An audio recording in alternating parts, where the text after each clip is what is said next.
Across the border in Syria, we have ramped up our military assistance to the Syrian opposition.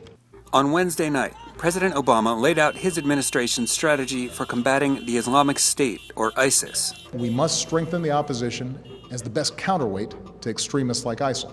The U.S. is considering airstrikes inside Syria, but also says it will provide added support to moderate rebels fighting on the ground in the country. In July, the Pentagon unveiled a $500 million plan, currently awaiting congressional approval, to train and equip rebels. So who are those moderate troops exactly?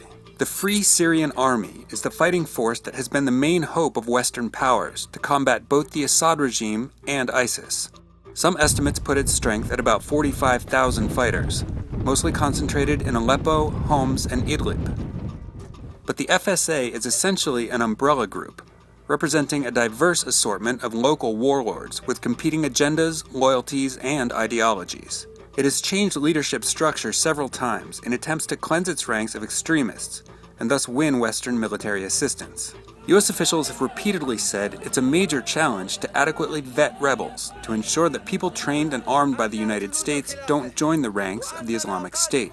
If the Obama administration wants to train and equip the Syrian opposition, it will likely need to cherry-pick battalion-sized groups from across rebel-held territory. Most of the aid to the FSA so far has been of the non-lethal variety, though U.S. military advisors have provided training to FSA fighters in Turkey and Jordan and have provided a limited number of advanced anti-tank missiles.